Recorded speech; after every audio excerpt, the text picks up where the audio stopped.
Shalom, pemirsa yang diberkati Tuhan. Bertemu kembali dalam seri pelajaran Sekolah Sabat. Sebelum kita memulai pelajaran kita pada saat ini, mari kita awali dengan berdoa. Bapa yang di sorga, terima kasih Tuhan untuk berkat kasih-Mu yang boleh menjadi bagian kami. Pada saat ini Bapa, kami akan kembali mempelajari pelajaran kami. Biarlah Tuhan yang menolong dan mengurapi kami, yang membantu kami untuk memahami bagaimana pelajaran ini boleh kami terapkan di dalam kehidupan kami, dan ini boleh menjadi satu arahan bagaimana kami untuk lebih mendekatkan diri kepada Tuhan. Bapa, kiranya Engkau yang memberkati seluruh pemirsa yang juga turut belajar bersama-sama melalui pelajaran ini. Biarlah roh yang sama juga boleh menjadi bagian mereka, sehingga kami semuanya boleh mendapatkan pemahaman yang lebih baik lagi. Inilah dua permohonan kami Bapa. Mohon ampun segala dosa kesalahan kami, dalam nama Tuhan Yesus kami berdoa. Amin. Bapak Ibu saudara-saudaraku yang kekasih dalam nama Tuhan Yesus Kristus, pelajaran sekolah Sabat kita pada hari ini, pada hari Selasa, 2 April tahun 2024. Berjudul, Planet Bumi Menjadi Terlibat. Ketika Allah menciptakan bumi, Bapak Ibu, Dia menciptakannya dengan sangat-sangat sempurna. Kitab suci mengatakan bahwa Dia melihat segala yang dijadikannya itu sungguh amat baik. Ini terdapat dalam Kejadian pasal 1 ayat 31. Tidak ada noda dosa atau kejahatan dimanapun Bapak Ibu. Tetapi Dia memberi Adam dan Hawa kebebasan memilih yang sama seperti yang Dia berikan sebelumnya kepada Lucifer. Dia tidak menginginkan robot di bumi seperti halnya Dia menginginkan robot di surga. Bahkan Dia berusaha keras untuk memperjelas kebebasan ini, Bapak Ibu. Dia menanam sebuah pohon di taman dan menamainya pohon pengetahuan tentang yang baik dan yang jahat. Dia memberitahukannya Bapak Ibu kepada manusia ciptaannya tersebut. Karena Dia ingin memastikan bahwa mereka tahu bahwa mereka punya pilihan. Bapak Ibu sekalian, iblis datang ke pohon itu. Dan ketika Hawa berlama-lama di sana, iblis berkata kepadanya, "Sesekali kamu tidak akan mati, tetapi Allah mengetahui bahwa pada waktu kamu memakannya, matamu terbuka. Dan kamu akan menjadi seperti Allah, tahu tentang yang baik dan yang jahat." Kita bisa baca itu di dalam Kejadian pasal 3 ayat 4 dan 5 Bapak Ibu sekalian. Dengan kata lain, jika Anda makan dari pohon ini, Anda akan memasuki sebuah lingkup yang baru. Anda akan mengalami kegembiraan Bapak Ibu sekalian. Anda akan merasakan sensasi yang belum pernah Anda rasakan sebelumnya Bapak Ibu sekalian. Hawa, Allah menyembunyikan sesuatu darimu. Ini, ambillah buah terlarang ini dan makanlah. Bapak Ibu sekalian, ketika Hawa kemudian Adam membuat pilihan tersebut, mereka membuka sebuah pintu yang Allah ingin tutup selamanya. Pintu itu adalah pintu menuju dosa, Bapak Ibu sekalian. Pintu menuju penderitaan, duka cita, penyakit, dan kematian. Kita boleh baca dalam Kejadian pasal 3 ayat 1 sampai 3, dan dengan Roma pasal 3 ayat 23, dan selanjutnya Roma 5 ayat 12, Bapak Ibu. Kita mulai dari Kejadian pasal 3 ayat 1 sampai 3. Adapun ular ialah yang paling cerdik dari segala binatang di darat yang dijadikan oleh Tuhan Allah. Ular itu berkata kepada perempuan itu, tentulah Allah berfirman, semua pohon dalam taman ini janganlah kamu makan buahnya, bukan?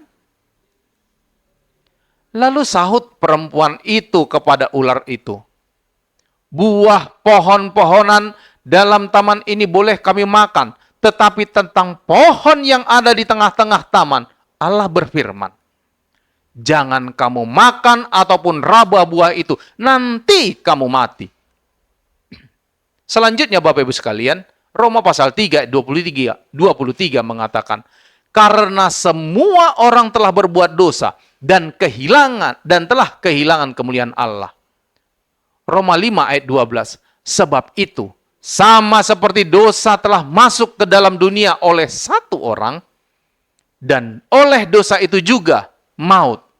Demikianlah maut itu telah menjalar kepada semua orang, karena semua orang telah berbuat dosa. Bapak Ibu saudara-saudaraku, apakah kesamaan dari kedua teks ini? Jelaskanlah akibat-akibat akhir dari dosa yang menjangkiti seluruh umat manusia. Pada intinya, dosa adalah pemberontakan terhadap Allah, Bapak Ibu sekalian. Dosa memisahkan kita dari Allah karena Allah adalah sumber kehidupan. Maka pemisahan dari Allah akan membawa kematian. Dosa Bapak Ibu sekalian juga membawa kepada kekhawatiran, kecemasan, sakit, dan penyakit. Penderitaan di dunia ini Bapak Ibu pada akhirnya adalah hasil dari hidup di planet yang telah dirusak oleh dosa.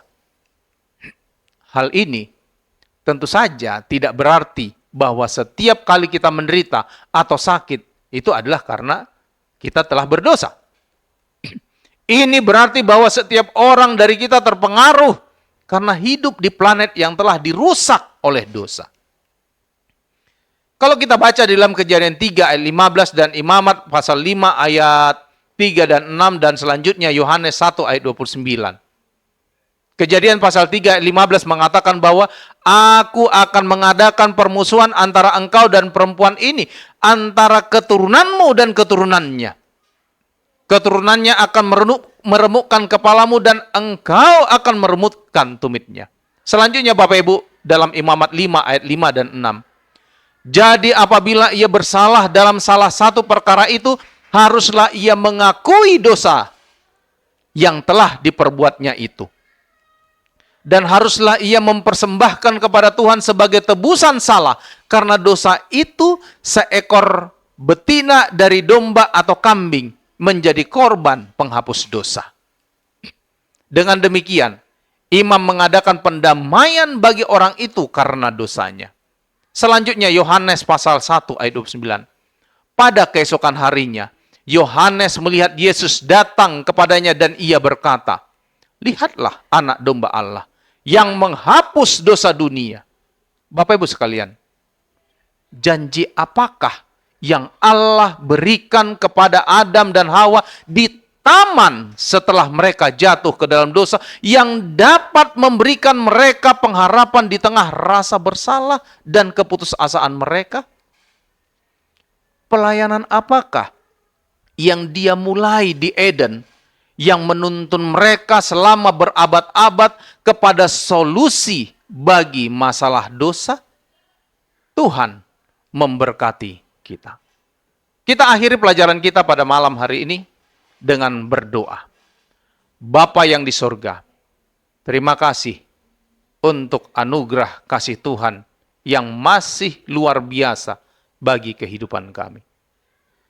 Tuhan, Engkau memiliki solusi untuk permasalahan dosa yang kami miliki sebagai makhluk ciptaan-Mu. Kiranya kuasa Roh Kudus Tuhan yang menolong kami, agar melalui pelajaran ini kami boleh diarahkan untuk datang kepada Tuhan dalam menyelesaikan perkara-perkara pelanggaran dosa kami. Bapa yang di surga, kami tetap mendoakan seluruh pemirsa dimanapun mereka berada. Kasih Tuhan kiranya yang memberkati mereka, yang mengurapi mereka, sehingga mereka dapat terus menjalani kehidupan mereka dengan baik dengan pertolongan Tuhan. Dan di dalam pertolongan Tuhan tersebut, mereka boleh melewati setiap pergumulan kehidupan mereka. Mereka boleh selalu dimenangkan, dan mereka boleh tetap terus dekat dengan Tuhan. Inilah doa permohonan kami Bapa. Mohon ampun segala dosa kesalahan kami. Kehendak-Mu lah yang terjadi atas hidup kami masing-masing. Kami persembahkan doa permohonan kami ini hanya melalui anak-Mu Yesus Kristus, yang menjadi Tuhan dan Juru Selamat kami. Amin.